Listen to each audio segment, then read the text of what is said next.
Bueno, en la última clase, si recordáis, lo que vimos es Eso, como... hablo alto. ¿El qué? Alto.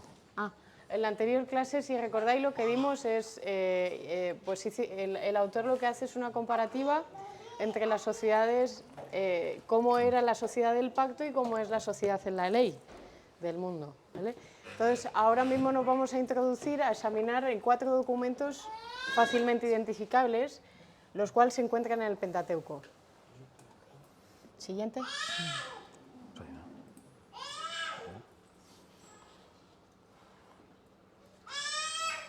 Vale, bueno, y nos quedamos aquí, que Aarón, bueno, ya lo comenté un poquitito, pero vamos a dar introducción al decálogo. Y bueno, aunque ya hemos hablado del decálogo, pero bueno, vamos a introducirnos en el decálogo completamente. Sí. Entonces, Éxodo 20, del 2 al 17, junto con su paralelo en Deuteronomio 5, del 6 al 21, es un documento de pacto autocontenido identificado por nombre en las Escrituras como las 10 palabras, inscrito por duplicado en 2 tablas de piedra llamadas las tablas del pacto. Las palabras Adebarín inscritas en estas tablas representaban una transcripción del discurso que Hashem dio directamente a Israel, cuando los invitó a una audiencia con él en el Sinaí.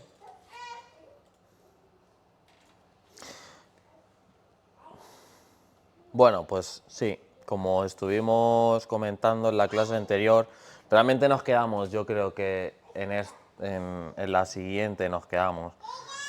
Pero claro, ya como íbamos de tiempo, bueno, en esta sí, como íbamos de tiempo un poco mal, lo pasamos así un poco por encima, ¿no?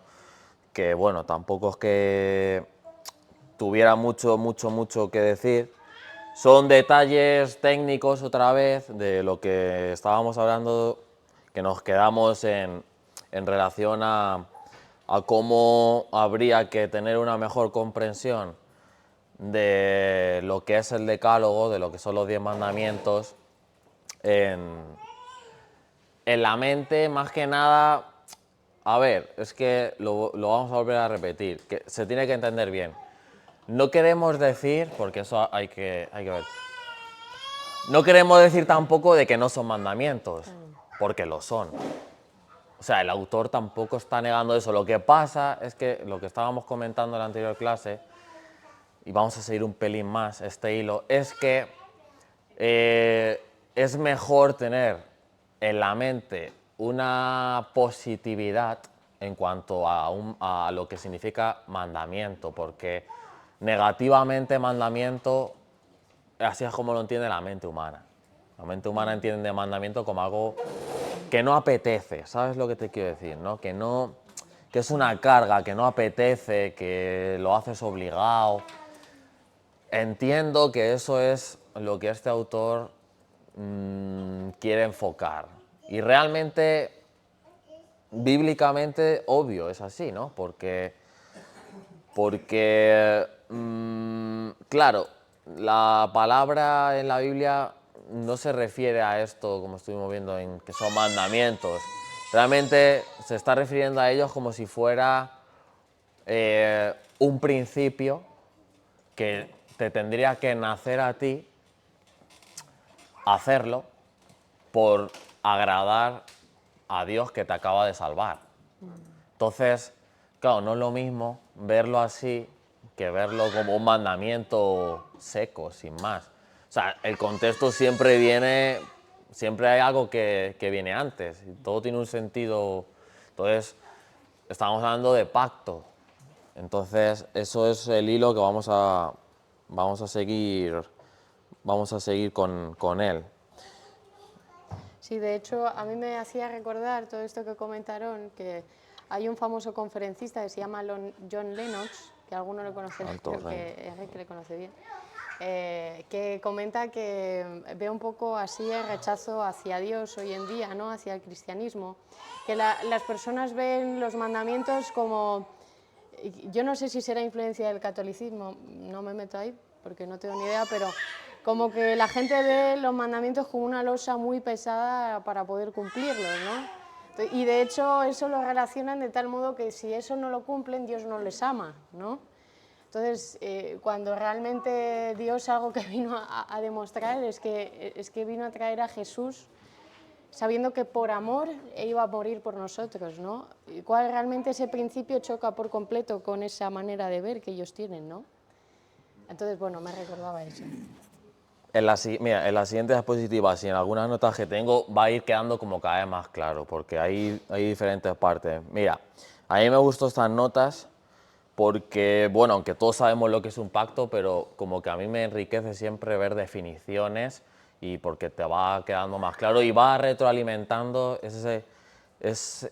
lo que yo quiero o lo que el autor quiere que vayamos interiorizando, captando y masticando, ¿no? Mira, lo que dice aquí, la etimología hebrea de pacto, que es brit, aquí dice el autor, que sabemos que sabe hebreo y lo estudia, hay palabras que son un poco difíciles de saber de dónde vienen, no todo está tan claro en estos idiomas antiguos, ¿vale? Según él, aunque no se conozca bien eso, bueno, sabemos que implica un compromiso solemne entre dos partes, que suelen concluir formalmente con un juramento. Los pactos se presentan en dos formas principales, pactos de paridad entre personas, partes de igual estatus, y pactos de soberanía que implican un superior y un vasallo. En la Biblia hebrea, Brit, pacto, se utiliza para referirse a los pactos que Hashem con el cosmos y su representante Noé. Esto está en Génesis 9, del 8 al 17.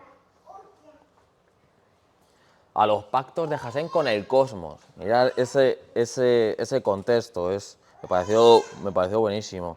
Con Abraham en 5, 18 y 17 del 1 al 14. Y con David. Esto sale también en 2 de Samuel 7. Y en el Salmo 89.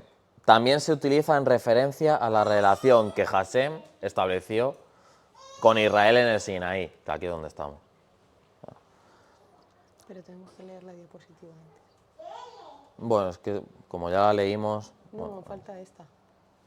Es que bueno, pero es que en esta nos quedamos... Claro, vamos a leerla. Vale, léelo. En esto es que nos quedamos. Se ha introducido, se ha adelantado un poco. Estoy comentando Entonces, esta, vamos. Aunque el decálogo fue la única parte de la revelación del Sinaí que la gente escuchó directamente de Hashem, era solo el comienzo de su comunicación y finalmente funcionó como una declaración resumida de su voluntad, revelada en mayor detalle en los siguientes discursos. Debemos interpretar este documento no como un código de ley, sino como un documento de pacto fundamental, destinado a crear una imagen de la vida dentro de la comunidad de fe, gobernada por los principios del pacto. Vale. Tan estrechamente vinculado al pacto está el decálogo, que su contenido puede denominarse las palabras del pacto. Éxodo 34, 28. Y aún más directamente su alianza. Está en Deuteronomio 4, 13, estas expresiones, ¿vale? Y el propio documento escrito como las tablas de la alianza. Esto está en Deuteronomio 9, 9, versículo 11 y versículo 15. Ahí es donde están las referencias para que lo podáis vosotros mirar y comprobar, ¿vale? Es importante ver cómo la propia escritura define y nombra y se refiere a esto. Eso no es porque a mí y a este autor nos está haciendo lógico, porque nos ha venido bonito, sino, hombre, aquí hay pruebas, hay evidencias, ¿no? Otro más. Como documento de alianza, el decálogo proporcionaba a Israel, esto me pareció buenísimo, una prueba concreta del compromiso inmutable del divino soberano con ellos y un recordatorio constante de su compromiso con él. Eso me parece súper bueno, porque al final, esto se me ocurrió, antes se me vino el ejemplo, pensando en nuestro matrimonio y en nuestro contrato, en nuestra ketubá. Sí, bueno, ahora tenemos móviles, tenemos fotos, tenemos vídeos. Vosotros mismos, quien estuvo en nuestra boda, fueron testigos de que eso existió. Pero realmente, si no hubiera fotos, si no hubiera vídeos y si vosotros no hubierais estado allí, ¿cómo se sabe ¿cuál es la evidencia de que estuvimos en un rito de casamiento y ello? El contrato. Algo que ha quedado escrito, algo físico que está ahí. Es una prueba. Me pareció súper pro ver cómo esto sirve de ejemplo perfecto para expresar esto que estamos comentando. Las tablas significaban una prueba física del pacto que ha hecho Dios vivo con este pueblo. Y eso se mantiene y está ahí. Y siempre que eso se vea, eso en la mente te lo graba. Eso me pareció súper De hecho, importante. me gustó lo que hicimos con la que tú vas, bueno, lo que normalmente se hace, ¿no? En el momento que se firma, la custodia el maestresala, la guarda bien, se la quedan ellos, inmediatamente tienen que ir a casa y guardarla, porque si se pierde en el camino, hasta luego. En nuestro caso se nos perdió en un autobús yendo de camino a Berga, porque se le olvidó firmarla a Eric, entonces pues bueno, pero hasta ahora la hemos vuelto a hacer, ¿no? Pero lo importante que es tenerla cuidado, y mira que yo lo decía, no puedes salir de casa porque se va a perder, si se pierde, porque es que es increíble, yo le decía a Aaron, hay que volver a hacerla, porque si los testigos, que son mi padre y su padre y Eric, yo qué sé, a ver, Dios lo quiera, pero por Sí, cualquier uno caso muere, mueren, imagínate. Ya, pero hasta bueno. luego. Pero bueno, es más un papel, ¿no? Pero me hizo recordar. Y luego, bueno, para ir terminando con esto, obviamente hay otros textos, ¿no?, que lo avalan, ¿no? Este documento se guardaba en el Santo de los Santos del Tabernáculo en un recipiente especialmente diseñado, conocido como de o ya, pues ya, entonces ahí está clarísimo, ¿no? Cómo estas dos tablas nos están señalando todo el Que no se rato, ¿no? pierda en un autobús.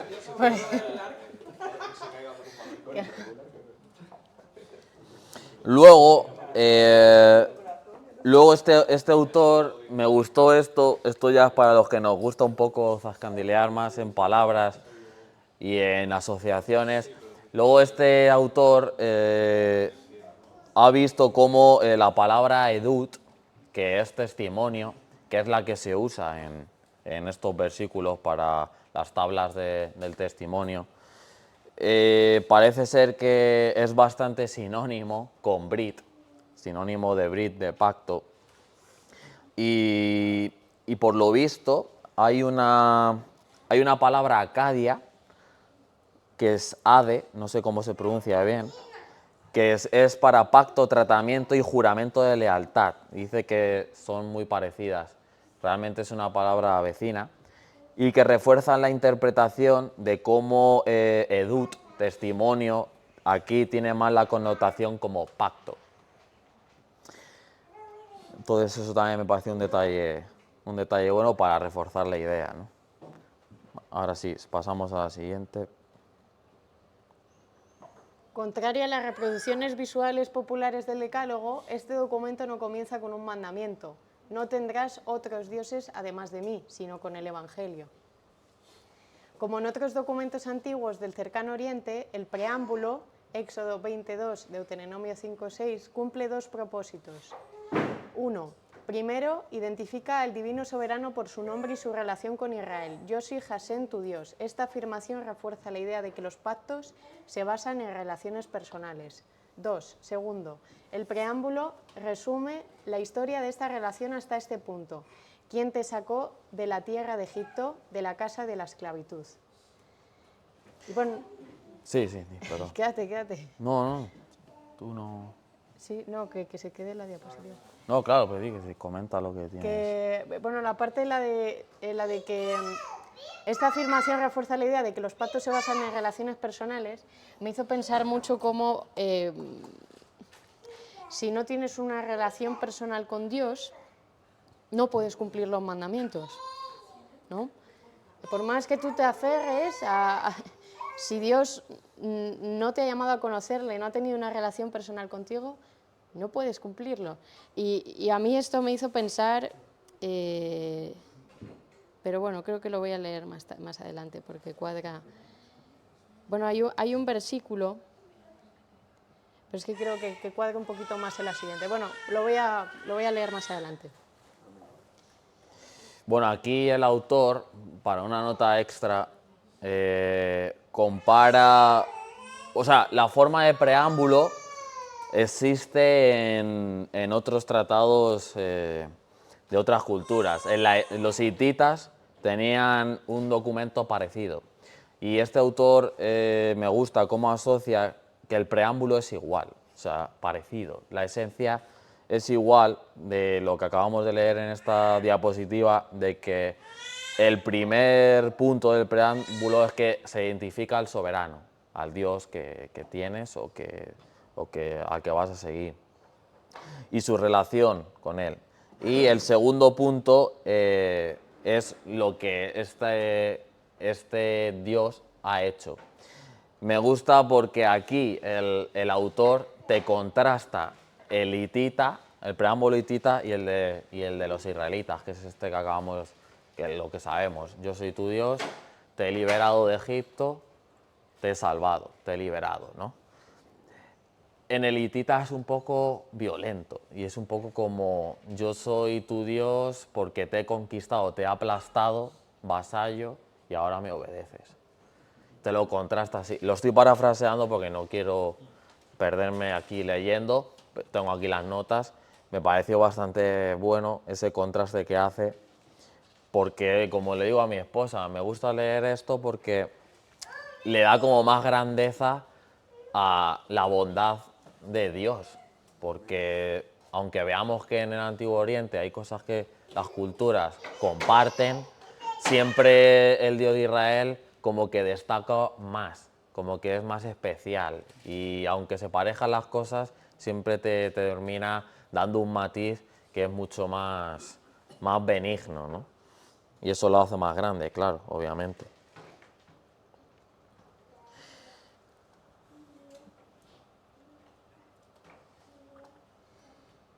Luego también vi aquí un comentario en el comentario americano, se llama, nuevo comentario americano.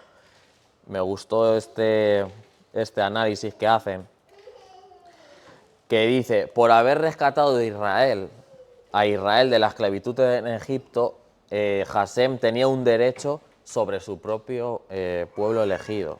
Este derecho se denomina a veces como relación Gesed, del concepto hebreo semita de Gesed, o lealtad requerida en respuesta a la lealtad mostrada.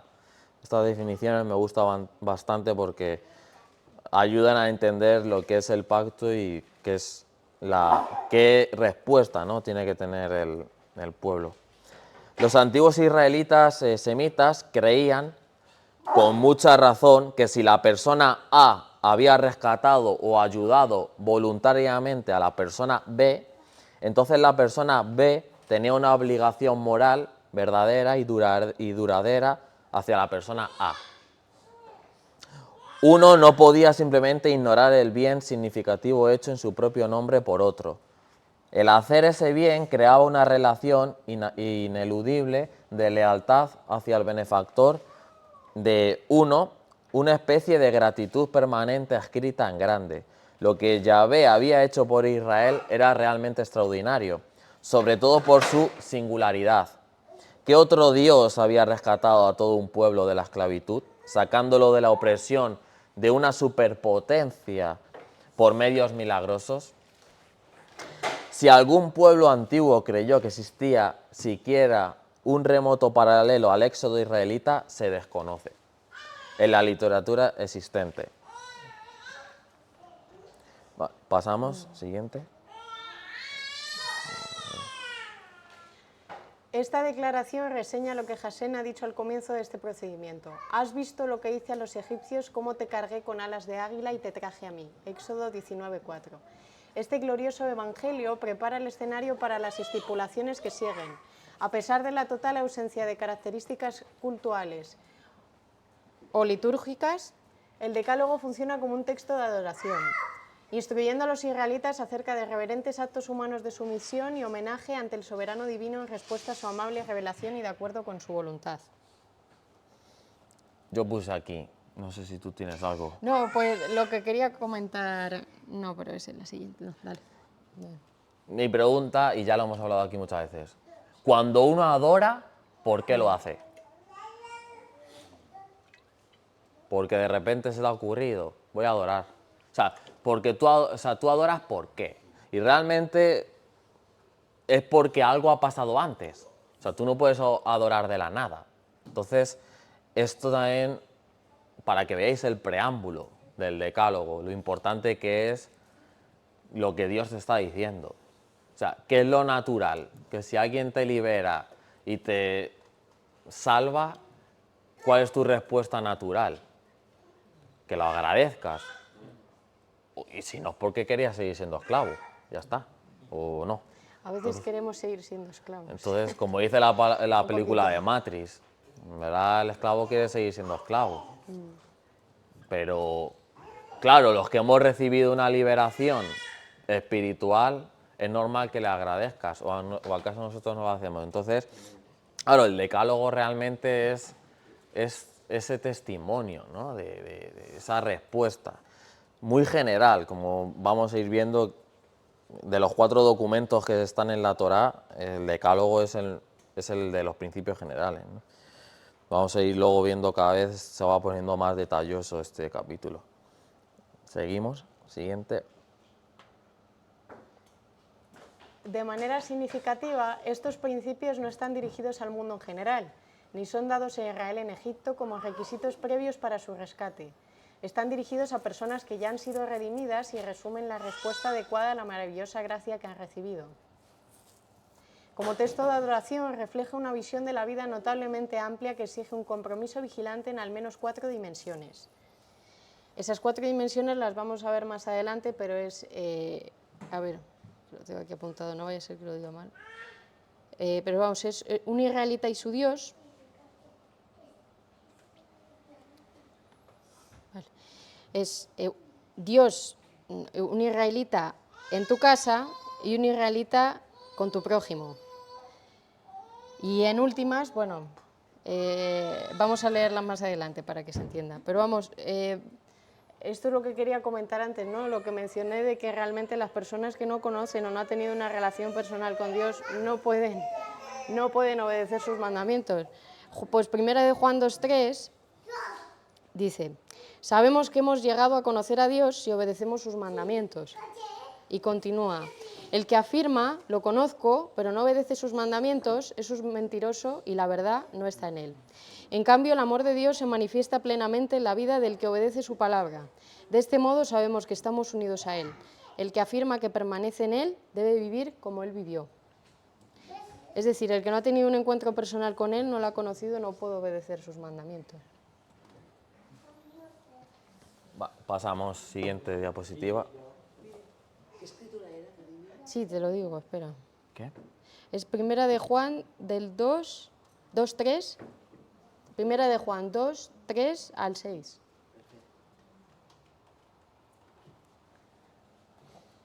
En esta comentas tú antes. Este documento es un tipo especial de texto de adoración, el cual podemos interpretar como la Carta Magna de Israel y quizás la Declaración de Derechos más antigua del mundo. ¿Pero de quién son estos derechos? Para responder a esta pregunta debemos identificar al destinatario. Aunque el decálogo tiene una autoridad vinculante para todos los israelitas, en sentido estricto está dirigido a los jefes de familias. No lo he terminado de leer. A los jefes de familias incluidos esclavos y esclavas, ganado y trabajadores no israelitas. Y vamos a comentar. Es interesante el punto que da este autor de que primero, o sea, esté como enfocado y dirigido a las cabezas de las familias, los mandamientos o el ejemplo, ¿no? El ejemplo de conducta que tiene que ser primero las cabezas y que sea el destinatario, primeramente, obviamente que luego son todos. Pero es importante que nosotros también lo veamos así porque creo que es evidente que el Nuevo Testamento lo sigue avalando en mucha parte.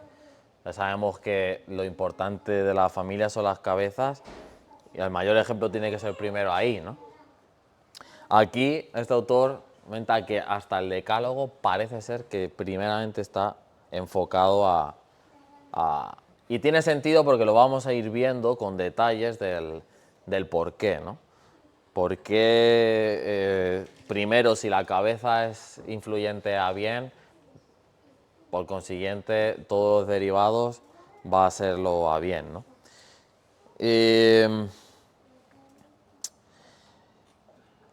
Claro, realmente este autor lo ve porque, claro, antiguamente más, claro. Un cabeza de familia, ¿de qué era dueño? Era responsable de su De su ganado, casa, esclavos. de los animales, de los sirvientes que están ahí y de su familia. Entonces, si eres dueño, ¿qué significaba eso? Que tienes poder sobre. Y si ese poder lo usas mal, pues lo abusas. Entonces, claro, ¿qué renta? ¿Que seas una cabeza benigna o maligna? Entonces, claro, este decálogo, estos derechos, ¿por qué crees que se enfoca en la cabeza? Porque realmente la cabeza es quien va a influir también mucho a mal, ¿no? Y aquí hay ejemplos en la escritura de lo que yo cogí uno del pecado de Jeroboam para más o menos afirmar mi comentario, ¿no? Pero creo que lo vamos a leer, está en Primera de Reyes 12, del 25 al 33, para que veáis cómo una cabeza mala influye al general, al cuerpo, ¿no? Vamos a ver, Primera de Reyes 12, del 25 al 33, el pecado de Jeroboam, bastante famoso, pero bueno, no, me venía para el pelo, ¿no? Entonces reedificó Jeroboam a Siquem en el monte de Efraín y habitó en ella. Y saliendo de allí reedificó a Penuel. Y dijo Jeroboam en su corazón: ahora se volverá el reino de la casa de David si este pueblo subiera a ofrecer sacrificios a la casa de Jasem en Jerusalén. Porque el corazón de este pueblo se volverá a su señor, Roboam, rey de Judá, y me matarán a mí.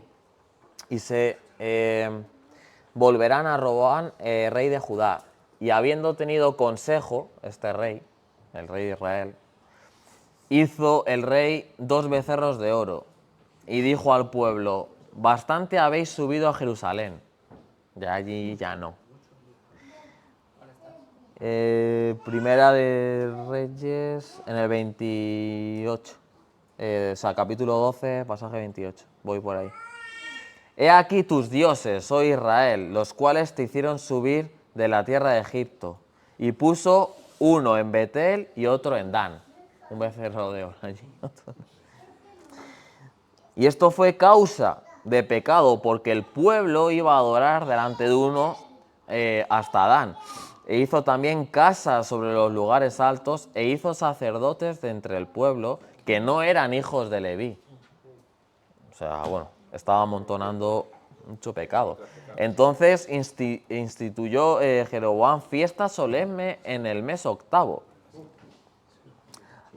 a los 15 días del mes, conforme a la fiesta solemne que se celebraba en Judá, y sacrificó sobre un altar. Así hizo en Betel, ofreciendo sacrificios a los becerros que había hecho. Ordenó también en Betel el sacerdote para los lugares altos que él había fabricado. Sacrificó pues sobre el altar que él había hecho en Betel, a los 15 días del mes octavo, el mes que él había inventado de su propio corazón, e hizo fiesta a los hijos de Israel y subió al altar para quemar incienso. O sea, mirad el pecado, un rey, una cabeza mala, influyente, mira lo que hace. Solo por ganar su séquito de pueblo y que no se vayan a Judá a adorar, se inventa ídolos, se inventa un sacerdocio. Y un día de la semana. Y vamos, madre mía, y encima 2 becerros, uno aquí, uno allá. Repite lo mismo que en el Éxodo. O sea, mirad, y todo el pueblo le hizo, y es que vemos que el pueblo encima le hizo caso. Entonces, claro, ¿qué ocurre cuando eso, pues que haces pecar a todo el pueblo y vas a propinar un juicio general? Porque incluso aunque solo hubiera pecado el rey, seguramente, como hemos visto en otras partes de la Escritura, pagan justos por pecadores, realmente. En la escritura a veces vemos eso. Solo porque la cabeza ya lo hago mal, se le da una lección general a todos. Eso a veces pasa también, pero bueno, aquí es el sumum, aquí el pueblo, este pueblo iba directo a obedecerle en todo, ¿no? Bueno, y a mí me hace recordar la situación actual, la cantidad de separaciones y divorcios con hijos, ¿no? Como en el momento que la cabeza falta, hay algo ahí que se distorsiona, algo se rompe, o sea, como un pilar fundamental que tiene que estar y se rompe, y a nivel emocional y a nivel todo conlleva traumas psicológicos de por vida, ¿no? Que si no se sanan, pues puede conllevar incluso al suicidio o cosas peores en la adultez, ¿no? Y bueno, ¿no estaba ahí escrito que decía que estaba mal a los ojos de Dios o que seguía los pasos de su padre? Bueno, porque eso es que por no alargarnos más, Bueno, cogí más ejemplos, hay muchos ejemplos pero en la de más Biblia, sí. reyes que lo hacían mal. El de Jeroboam es muy cantoso, pero hay muchos. Pero sobre todo Hay no muchos que suena, hacían pecar al pero no suena que pueblo. aparecía muchas veces el que siguió los pasos de su padre y hacía mal a los ojos de Dios, ¿no? Eso sale creo que con Acab Nadab y también, con varios. hijo de Jeroboam. Había varios ejemplos, pero por no extendernos mucho, solo digo, voy a leer el de Jeroboam, porque bueno, para explicar que las cabezas influyen a mal, no más que nada. Seguimos en la siguiente diapositiva. Sobre todo cuando se niegan su responsabilidad. Pero bueno, que como mujeres también nuestra parte hace que se tambalee todo, tanto una como otra. Sí. Pero bueno. Aparentemente los padres ancianos de un israelita aún viven con él y es tentado a cometer adulterio. Testificar falsamente contra su prójimo en un proceso judicial y codiciar la propiedad y la esposa de su vecino, incluyendo la casa del campo. Con respecto a lo que leíamos antes, yo quería leer aquí. En Deuteronomio 29, 10, 11, que deja bien claro cómo realmente cómo Moisés se dirigía no solamente, pues eso, o sea, como ahí explican los cabezas, sino a la responsabilidad que tienen los cabezas, los ancianos, los trabajadores que tienen. Y en el contexto este es Moisés que se dirige a los israelitas en Moab para dar por concluidos los términos del pacto, aparte del dado en Horeb. Y dice: hoy estáis ante la presencia del Señor vuestro Dios todos vosotros, vuestros líderes, vuestros jefes, vuestros ancianos, vuestros oficiales, todos los hombres de Israel, junto con vuestros hijos y vuestras esposas, y los extranjeros que viven en vuestros campamentos, desde los que cortan leña hasta los que acarrean el agua. Siguiente, ¿le damos? ¿O quieres comentar algo? No. Vale, pues ahora... Bueno, estas son las 4 dimensiones que habíamos comentado antes, ¿no?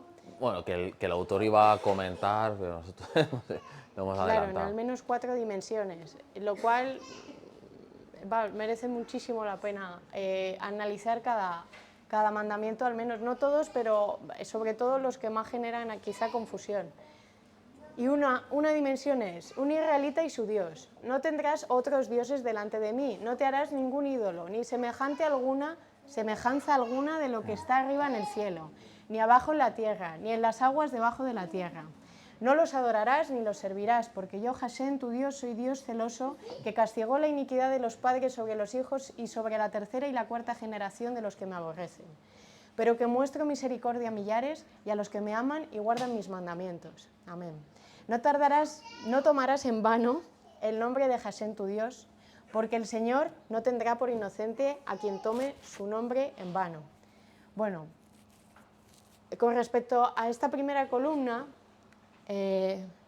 Aarón y yo hemos querido analizar, digamos, darle un sentido a la base del capítulo que estamos dando, que realmente es la vida cotidiana, la adoración, ¿no?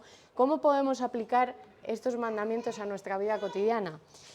Bueno, pues a ver,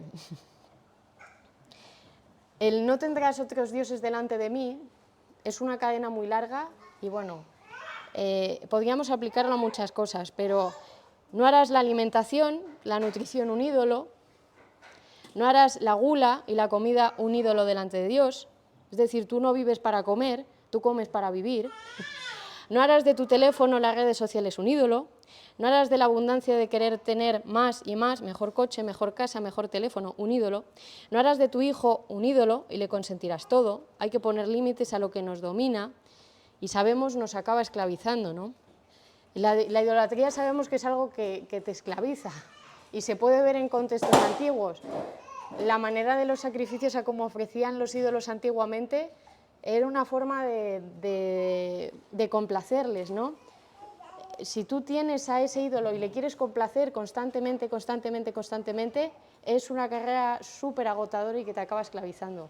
Porque quieres tener más, y quieres tener más, y quieres tener más, y quieres tener más, ¿no? En cambio, Dios te libera, ¿no?, de esas cosas, de esa carga mental, de esos ídolos en la cabeza, y te ofrece paz. Por eso, guárdate de los ídolos, ¿no? A mí me hizo pensar que otra cosa, ¿no?, de cómo en el caso de Adán y Eva, en el jardín, en el momento que se corrompieron, ¿no?, cómo llegó el miedo y la vergüenza. Y cómo, en cierta forma, esos pensamientos hoy en día, esas emociones hoy en día nos esclavizan, ¿no? Cómo, si las damos muchísima atención, en cierta forma las idolatramos, ¿no? En vez de ponerlas y encomendarlas en manos de Dios, pues nos pueden llegar a dominar, ¿no? Esto es una cadena muy larga, que puede sacar cantidad de ídolos que nos podemos montar en la cabeza y en nuestro alrededor, pero en últimas yo lo que veo realmente como un ídolo, y quizá me equivoque y habrá otras más, es todo aquello que nos domina y no logramos dominar, ¿no? Todo aquello que no podemos parar y frenar, ¿no? Y bueno, yo quería leer con respecto a esto, 1 de Pedro 5:8.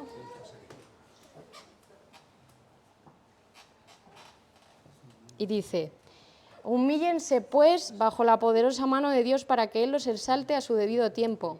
Depositen en Él toda ansiedad, todo miedo, toda vergüenza, porque Él cuida de ustedes.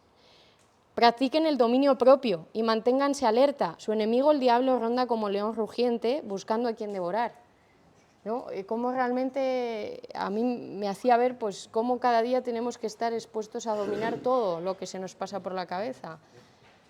Porque en el momento que nos domina parece como una puerta abierta que el enemigo entre. Y de hecho bien lo sabe, porque sabe nuestras debilidades y nos conoce y nos observa, ¿no? Cómo hay que tener en cuenta, y si lo viéramos desde esta perspectiva, a mí me ha ayudado, ¿no?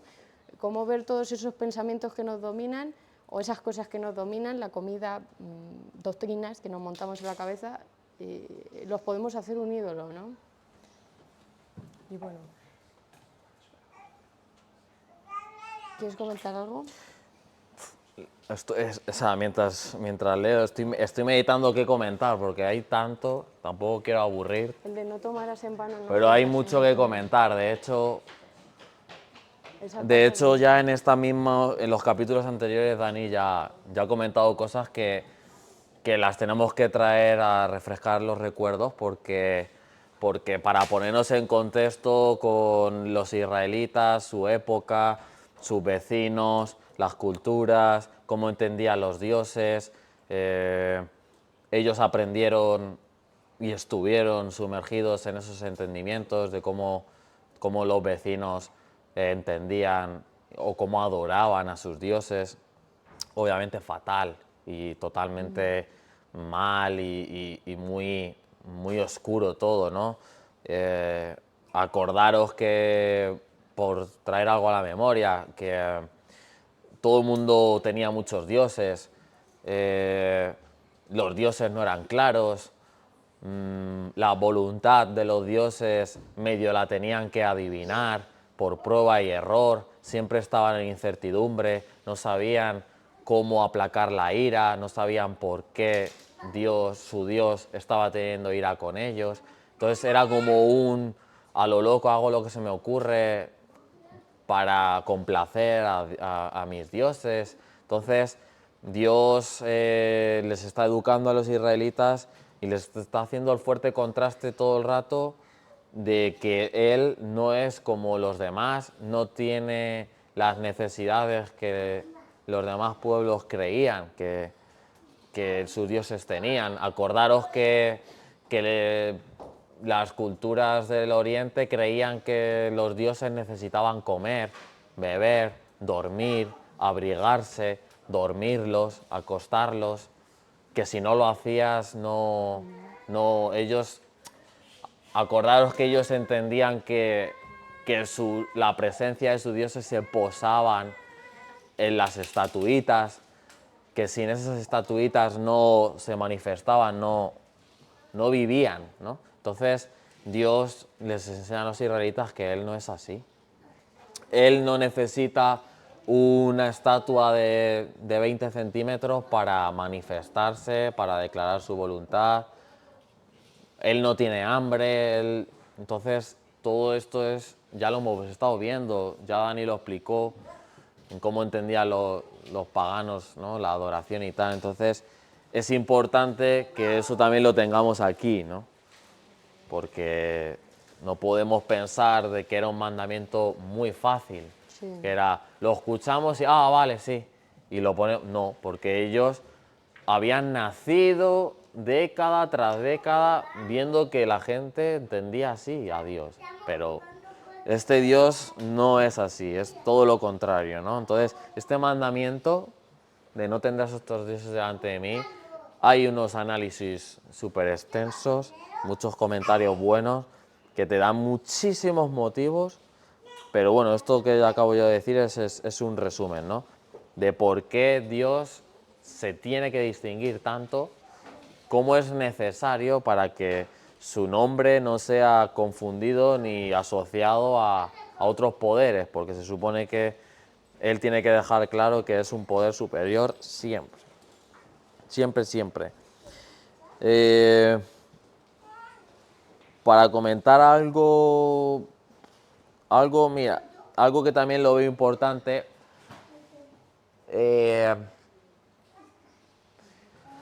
cuando dice que Dios es celoso, ¿cómo tendremos que entender esos celos?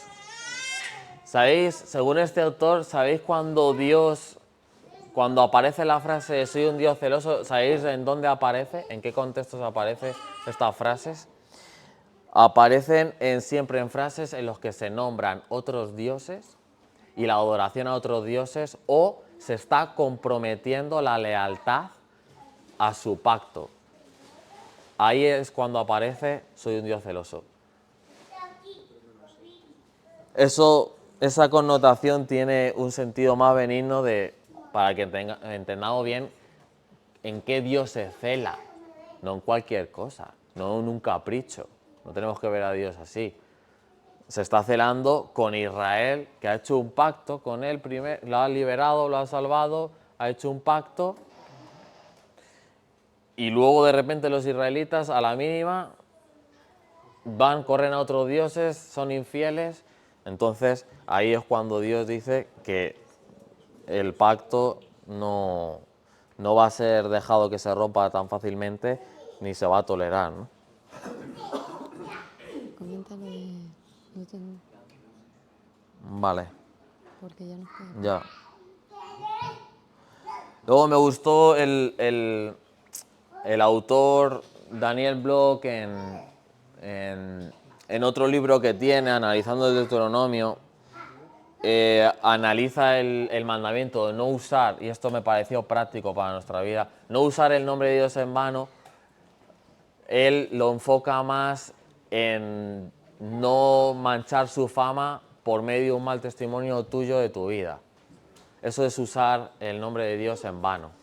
Según este autor, te da varios ejemplos, muchísimos y buenísimos, de cómo ese entendimiento, como no pronunciarlo mal o no hacer un conjuro en su nombre, un conjuro pagano diciendo pues, con las letras del tetragramatón, que todas esas explicaciones y esas interpretaciones de no usar el nombre en vano existen, pero este autor se refiere más a que no manches su nombre. En el Nuevo Testamento tenemos muchísimos ejemplos de lo que es ser ¿Cómo se te conoce a ti como discípulo de Cristo? Por tus buenas obras, muchísimos ejemplos. Y entonces este autor lo conlleva, lo conduce ahí. En los profetas igual, había un montón de alusiones a esto. Cuando un profeta iba y declaraba algo, decía, vengo en el nombre de. Entonces, usar el nombre bien, usar el nombre no en vano, significa que un falso profeta lo va a hacer, ¿no? Un falso profeta va a adivinar, va a mandar una falsa profecía y lo va a decir en nombre de Yahvé y aquí te pone muchísimos ejemplos de cómo decir, yo voy a ir contra esos profetas porque se lo han imaginado, porque yo ni siquiera los he enviado, o sea, no los he enviado en mi nombre. Entonces, esa connotación de no usar el nombre en vano también está ahí, ¿no?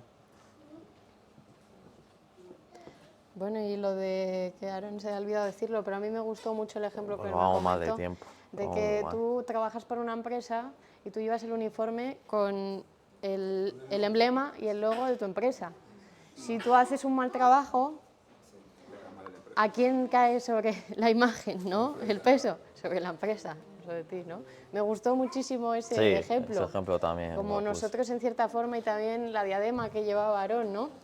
Que ponía eso, santidad sobre Jasén, ¿no? Yo debo de demostrar esa santidad sobre Jasén, ¿no? Porque la llevo en mi frente, ¿no? Pues bueno. ¿Y cómo vamos de tiempo? Mal, por eso no. ¿Podemos o ya nos quedamos aquí? Bueno. Ya, bueno, es que merece la pena ver. Pues nos vamos a quedar aquí y a la próxima clase avanzaremos con la siguiente columna, un israelita y su casa, porque merece la pena analizar el mandamiento que a mí, bajo mi modo de ver, a mí me costó entender cómo honrar a tu padre o a tu madre, ¿no? Yo creo que lo comentaba con Aarón precisamente porque no nos han enseñado desde bien pequeños a eso, ¿no? Cómo es honrar a tu padre y a tu madre. Precisamente porque yo creo que no todas las familias, pero en su mayoría yo creo que eso se viene arrastrando. Si tu padre o mi abuelo no le ha enseñado, ¿no?, a cómo honrar a su propio padre y a su propia madre, ¿no?, tenemos que hoy en día pararnos a pensar, a profundizar y que Dios nos guíe cómo llevarlo a cabo en este día, ¿no?, o en el día de hoy. Nah, lo dejamos aquí por el tiempo. Sí, es difícil Porque calcular a darlo veces el tiempo, la verdad. No vale la pena. La siguiente clase terminamos este punto y la siguiente clase nos vamos a proponer terminar más de un punto. Vamos a ir avanzando un poco más rápido, ¿vale? Porque hace falta ir avanzando más rápido, ¿vale? Eso es para ti, no para ellos.